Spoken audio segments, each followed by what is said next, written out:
Bonjour à tous, bienvenue dans ce nouveau podcast. Aujourd'hui, on va parler des valeurs. Bonjour Sylvie. Bonjour Philippe, ça va? Ça va et toi? Très bien. Oui, on va vous parler des valeurs. Mm.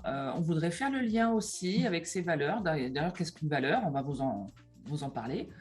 On voudrait faire le lien avec les talents parce que les valeurs font partie de nos ressources. Comme on vous a dit dans le dernier podcast, que les talents faisaient partie des ressources, nos valeurs aussi, également. Alors, comment on pourrait définir une valeur, Philippe?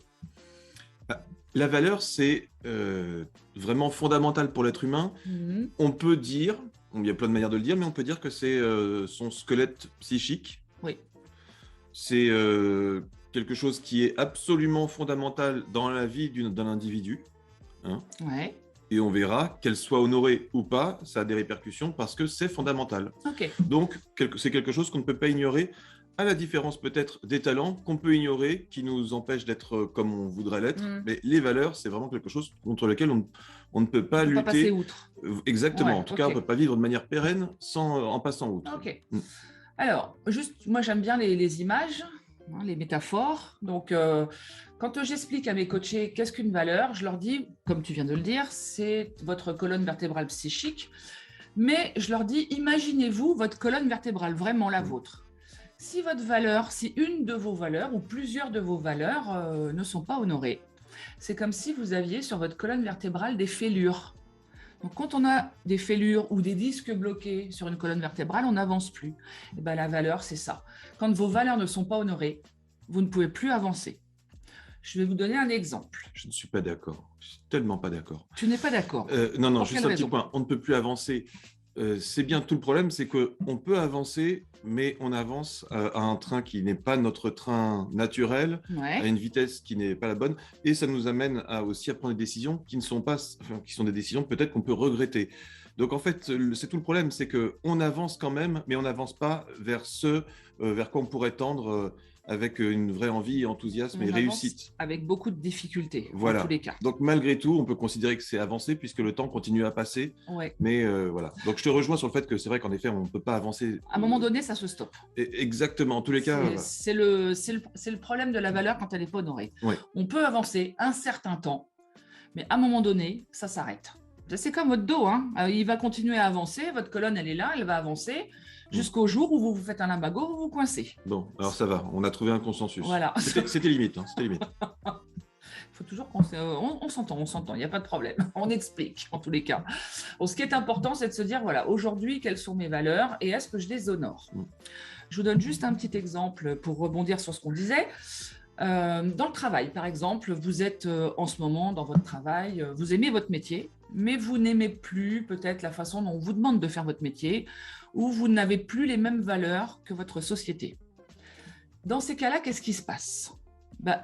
Vous êtes forcément plus en phase avec ce que vous demande votre hiérarchie, ce que vous demande votre société. Donc, qu'est-ce que vous faites? Vous allez au travail entraînant des cas de fer, comme on dit. Vous n'avancez plus ou vous ralentissez aussi dans votre façon de travailler, alors que vous étiez peut-être dynamique avant, très punchy en tous les cas, et vous avanciez avec joie et envie, et là, c'est plus le cas. Alors, en coaching, donc on travaille comme les talents et d'autres ressources, on travaille les valeurs, c'est très, très, très important. Et dans ce cas de figure, alors moi, ça me fait penser à un cas de figure que j'ai pu rencontrer en coaching d'une personne qui travaillait dans le marketing, qui était dans un poste qui l'intéressait au plus haut point. C'est exactement ce pourquoi elle était formée et ce qui lui plaisait. Mais il se trouve qu'elle travaillait dans une industrie. Je ne vais pas préciser, mais enfin, l'industrie. En tout cas, qui peut mettre en difficulté certaines valeurs, surtout quand on est lié à une forme d'écologie. Voilà. Bon. Et donc, on s'aperçoit que si on ne comprend pas ou si on n'a pas conscience que notre problème, c'est que telle valeur très importante, si on ne l'identifie pas, eh bien, il y a quelque chose qui ne fonctionne pas, et peut-être que vous êtes nombreux, comme nous, à avoir cette sensation parfois, ça ne marche pas, et on ne sait pas forcément qu'est-ce qui ne marche pas.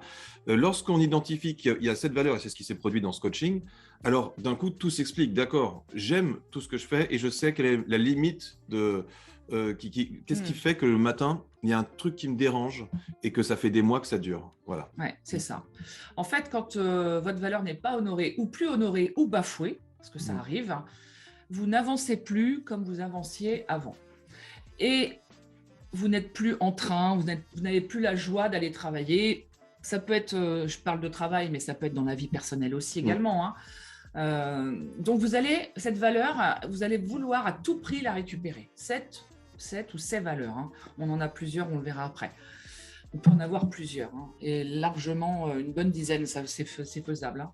Donc, ce qui est important, c'est de se dire aujourd'hui, je ne me sens pas bien dans ce que je fais, ou je ne suis plus, j'ai plus envie d'être là, j'ai plus envie de travailler comme on me demande de travailler.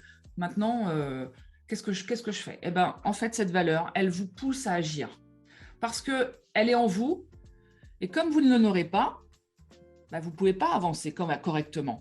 Donc, qu'est-ce que l'être humain est bien fait? Moi, je n'arrête pas de le dire à mes coachés, c'est qu'on va toujours rechercher à récupérer ce qu'on est en train de perdre.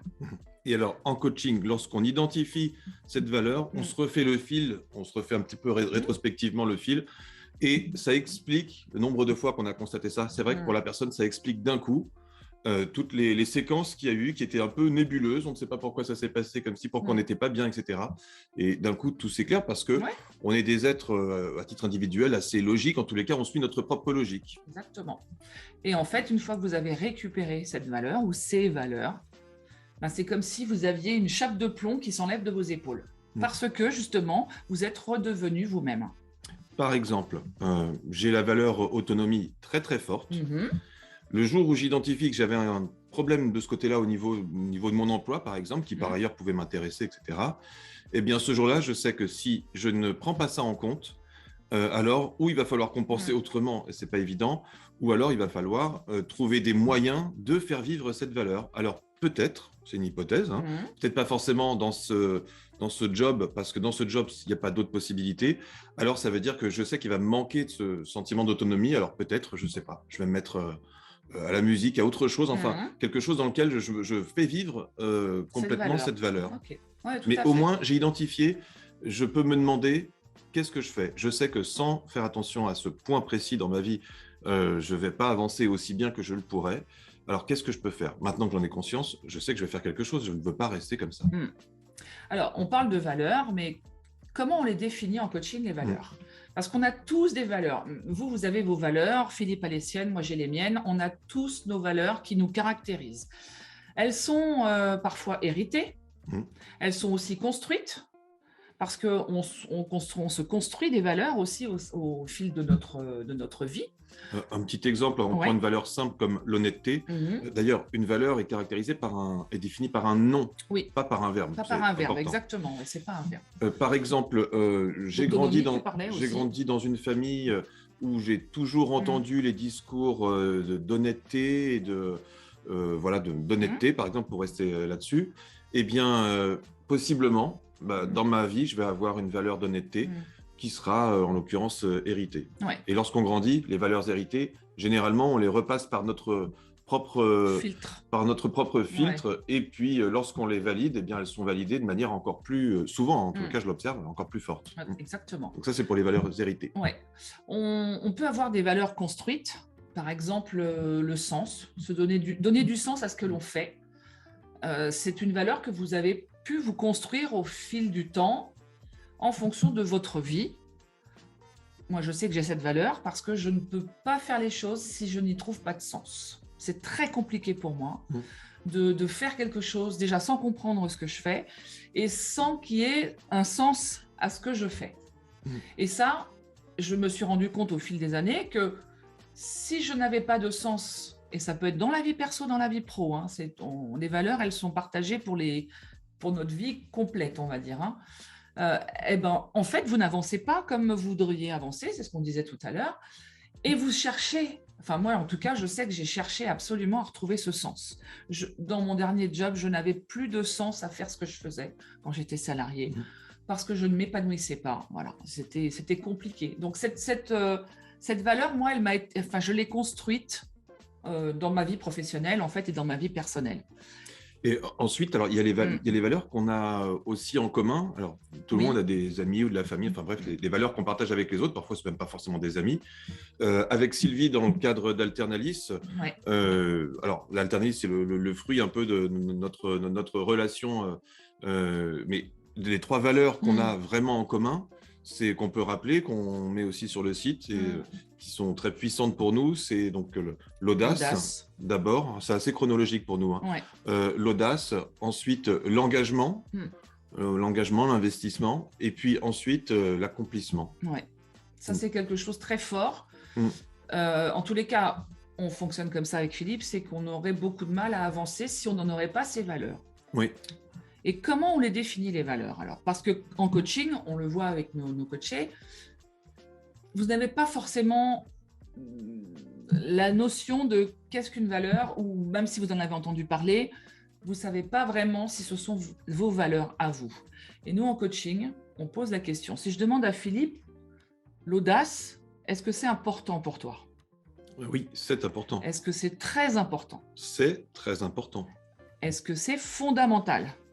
Alors là, la question est un peu plus précise, mais oui, alors évidemment, je connais la réponse, mais oui, évidemment, ce n'est pas une série de questions comme ça, c'est des questions qui à chaque fois nécessitent, enfin, je veux dire, ce n'est pas une réponse automatique. Exactement. Mais on essaie de voir vraiment jusqu'où ça va. Et en effet, je sais que pour moi, c'est fondamental. Voilà. Si à un moment donné, je manque d'audace dans mes différentes actions, dans ma vie réelle, alors il y a une petite partie de moi qui ne fonctionne pas et qui tire tout le reste vers le bas. Oui, clairement. Oui. Ouais. Donc vous voyez, on a identifié une valeur. En coaching, on le fait par le questionnement. On explique, on a des outils aussi pour définir plus de valeurs, parce que c'est vrai qu'on peut en avoir énormément. Certaines qui sont peut-être en sommeil, parce qu'on n'a pas utilité de les utiliser aujourd'hui. D'autres qui sont utilisées tous les jours et depuis des années, parce que c'est vraiment une valeur forte. Par exemple, la famille peut être une valeur. C'est fondamental pour beaucoup de gens. Pour d'autres, c'est très important. On revient aux besoins. On parlera peut-être un peu plus tard des besoins. Mais en tous les cas, une valeur doit être fondamentale pour qu'elle puisse être honorée et que vous puissiez la faire vivre au quotidien. Oui, j'ai un exemple par rapport à cette valeur de famille qui est fondamentale pour moi également. C'est par rapport à l'expatriation. Alors l'expatriation, donc voilà, sujet un peu personnel.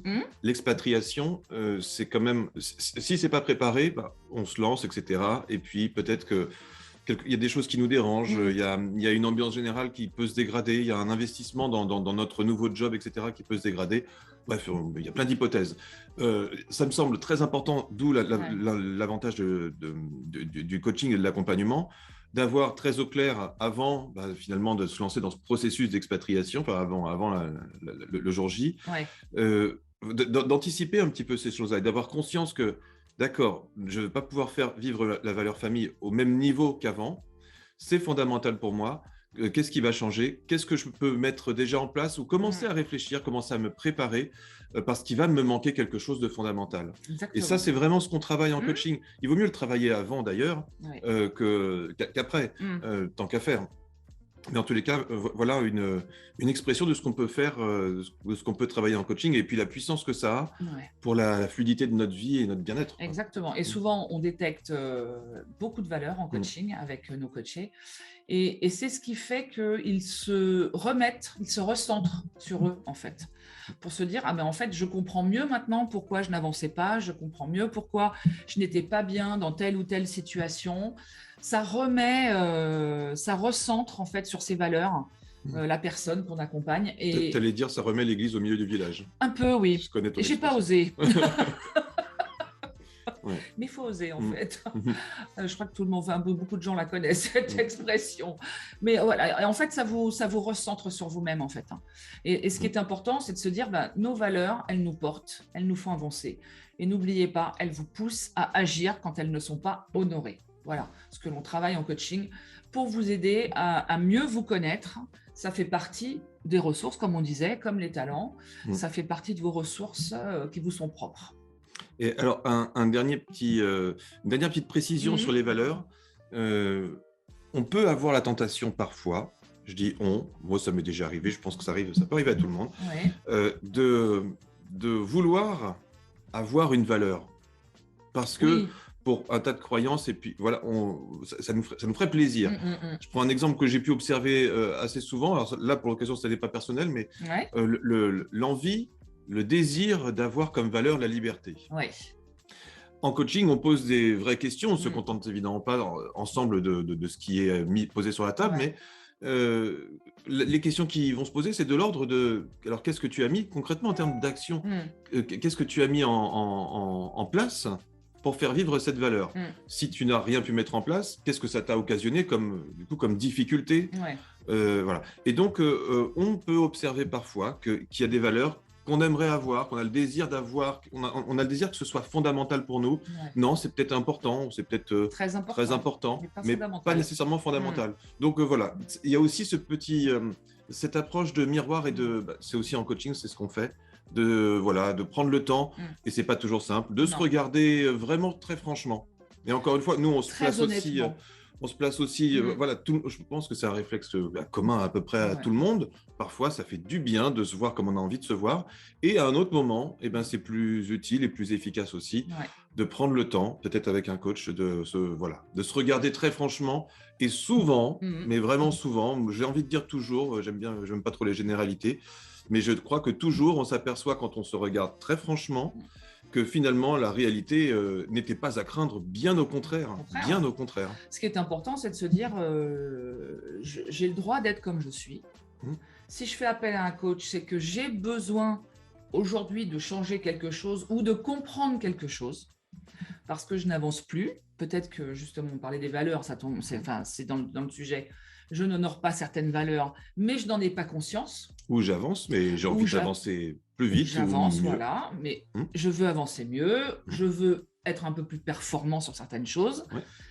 Le coaching, il est fait pour ça, en fait, pour vous aider à trouver vos solutions, à trouver qui vous êtes réellement, parce que moi, j'entends souvent mes coachés qui me disent « Mais Sylvie, je me connais, je sais comment je suis, je sais comment je fonctionne. » Je leur dis « Oui, je me doute bien que vous savez comment vous fonctionnez et qui vous êtes, mais moi, là, je vais vous aider à détecter ce que vous savez de vous, mais que vous n'utilisez pas, qui est au fond de vous et que vous n'utilisez pas pour X raisons, et qui va vous faire énormément de bien et vous remettre un peu sur le chemin que vous voudriez prendre. » Et c'est ce qu'on fait, nous, en coaching, avec les valeurs, entre autres, bien évidemment. Vous avez compris que le coaching, on a des domaines assez larges. Et ce qui est important, c'est de vous remettre vous. En fait, on vous fait ressortir la meilleure version de vous-même. Et voilà. Tout ça emballé dans un process qui amène à atteindre un objectif qui est tout à fait précis et tout. Voilà, ça, on en a déjà parlé. Oui, exactement. Donc voilà un petit peu ce qu'on pouvait dire, un petit topo un peu rapide sur les valeurs. Vous pouvez revoir celui de la semaine dernière qui est toujours disponible bien sûr sur les talents aussi. Les deux se complètent d'une certaine manière, se complètent bien, en tout cas font partie des ressources. Tout à fait. Voilà. Et rappelez-vous, les ressources, c'est toujours positif. Elles sont en vous. Il ne faut pas les ignorer. Et nous, on vous aide à les retrouver. Voilà. Merci beaucoup. À très bientôt pour le prochain podcast. Au revoir. Au revoir.